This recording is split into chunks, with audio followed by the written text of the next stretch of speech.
Raul Fernandez yang berada di peringkat 18 klasemen MotoGP 2025 dengan hanya 15 poin menghadapi banyak kritik di awal musim. Meskipun memiliki kontrak hingga 2026 bersama tim satelit Aprilia Trackhouse, beberapa pihak mempertanyakan keberadaannya di grid MotoGP. Namun pembalap Spanyol berusia 24 tahun ini berhasil meredam kritik, setidaknya untuk sementara, dengan lonjakan performa di Grand Prix Prancis.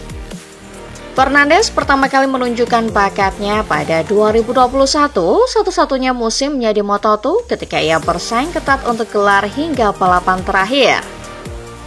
Meski akhirnya kalah dari Remy Gardner, ia mengoleksi 8 kemenangan, 12 podium dan 7 pole position. Capaian yang biasanya cukup untuk menjadi juara di musim lain. Namun, di 5 akhir pekan pertama musim 2025, ia hanya mengumpulkan 6 poin. Memicu rumor tentang masa depannya, termasuk kabar bahwa tim memberikan ultimatum untuk meningkatkan performa.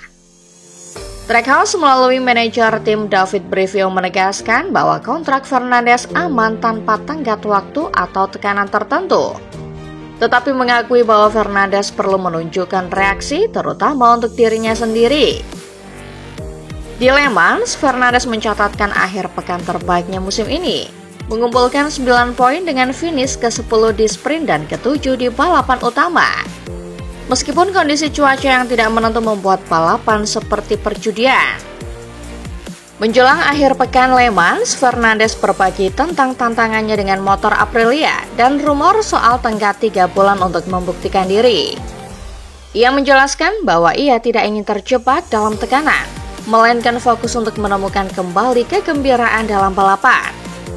Bersama tim dan pabrikan yang ia anggap sangat mendukung, ia ingin turun dari motor dengan senyuman. Fernandez menegaskan bahwa motivasinya bukan uang, melainkan kebahagiaan dalam balapan, sesuatu yang telah ia lakukan sejak usia 5 tahun hingga mencapai MotoGP. Ia juga menyampaikan kepercayaannya pada David Brivio, menekankan bahwa ia balapan untuk menikmati proses, bukan hanya mengejar imbalan finansial. Meski tim dan Aprilia telah memberikan dukungan penuh, ia mengakui bahwa situasinya belum ideal untuk bersaing di level teratas. Namun tes resmi di Jerez pada 28 April membuka sedikit harapan untuk perubahan, menandakan langkah awal menuju performa yang lebih baik.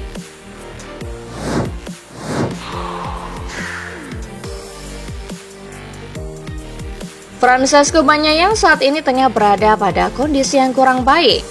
Juara dunia 2 kali yang awalnya digadang akan tampil kompetitif musim ini justru berakhir kesulitan. Bagnaia memang berhasil meraih 1 kemenangan di seri MotoGP Amerika dan 3 kali podium pada MotoGP Thailand, Qatar, dan Spanyol. Tapi ia terlihat masih kesulitan dengan motornya jika dibandingkan dengan rekan setimnya Marc Marquez yang beradaptasi dengan baik. Banyak pihak bertanya-tanya dan mencoba menganalisa apa yang sebenarnya terjadi pada Bagnaia. Mengapa murid Valentino Rossi itu tak bisa tampil kompetitif layaknya ekspektasi banyak orang? Terkait masalah ini, Dani Pedrosa ikut memberikan analisanya. Menurut tes radar KTM itu, aspek psikologis sangat membebani Bagnaia. Pedrosa berpendapat bahwa keputusan Ducati merekrut Marc Marquez sebagai tandem Bagnaia memberikan dampak psikologis pada Bagnaia. Apalagi keberhasilan Marquez beradaptasi dengan cepat dan hasil balapannya membuat Bagnaia terjebak dalam situasi canggung yang tidak nyaman di tim. Menurut Pedrosa, Bagnaia pasti merasa terganggu dengan kekalahannya dari Marquez dalam 6 seri MotoGP yang telah dilaluinya ini. Menurut Pedro, Marc Marquez dan Francesco Bagnaia adalah 2 pembalap yang memiliki gaya berbeda. Marquez yang bisa menggunakan motor berbeda-beda, sementara Bagnaia harus mendapatkan motor yang disetel sesuai dengannya.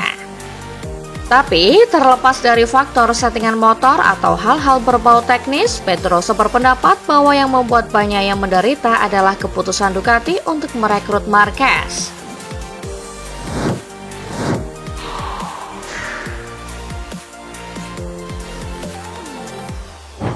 Situasi Peko Bagnaia di garasi Ducati semakin tidak kondusif setelah rentetan hasil kurang maksimal pada awal MotoGP 2025. Masalahnya, Peko Bagnaia tidak membuat situasi membaik, lantaran sering mengeluh dan merengek soal motor Ducati Desmos edisi GP25. Padahal Marc Marquez yang memakai motor sama mampu tampil maksimal dan mendominasi 6 seri awal MotoGP 2025. Bahkan sudah bukan rahasia bahwa bos Ducati terlihat mulai kesal dengan keluhan dan kritikan pembalap bernomor 63 tersebut. Pengamat MotoGP asal Spanyol Richard Jove menilai situasi Bagnaia sudah cukup genting dan tak boleh diperburuk lagi. Meski demikian, Jove merasa Bagnaia masih bisa menunjukkan sikap positif dengan mengakui Marc Marquez lebih baik darinya saat ini. Karena pada kasus lainnya, biasanya situasi garasi semakin memanas lantaran pembalap yang tertinggal dari rekannya malah memberikan sikap yang negatif. Richard Jove menilai biasanya seorang pembalap membutuhkan waktu untuk memahaminya. Dan Bagnaia akan melewati masa di mana dia tidak memiliki feeling dengan motornya. Lalu kesadaran itu membuat Bagnaia bisa menangani situasi dengan Marc Marquez secara lebih baik. Namun keluhan dan kritikan soal motor di depan media harus dikurangi demi menjaga situasi garasi Ducati tetap terkendali.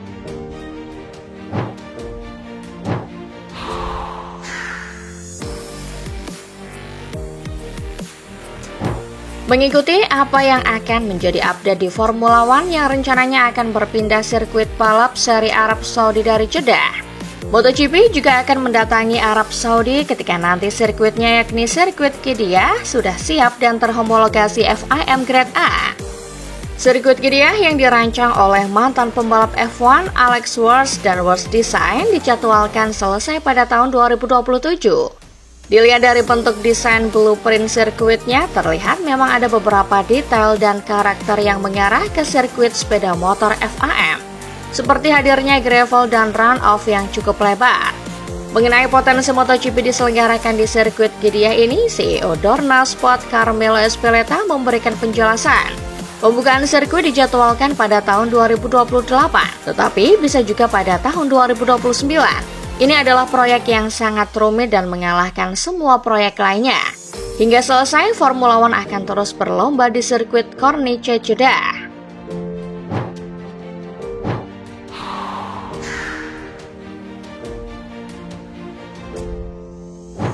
Sejak April 2023, Alex Rins memegang rekor sebagai pemenang balapan MotoGP terakhir untuk Honda. Pembalap Spanyol ini meraih prestasi ini hanya pada penampilan ketiganya bersama motor RCV di Grand Prix Amerikas. Namun 3 putaran kemudian di Mugello, Rins mengalami patah kaki parah dan hanya menyelesaikan 1 Grand Prix lagi untuk LCR sebelum pindah ke Monster Yamaha. Dengan kepergian Marc Marquez dari Honda pada akhir 2023, kemenangan Rins di COTA tetap menjadi kemenangan terakhir Honda di MotoGP hingga Johan Zarco, pengganti di LCR, mencatat kemenangan mengejutkan di Le Mans pada hari Minggu. Rins yang finish di posisi ke-12 dalam balapan yang beralih dari kering ke basah, dengan nada bercanda menyatakan kekecewaannya karena Zarco telah mengambil rekor kemenangan terakhir Honda darinya.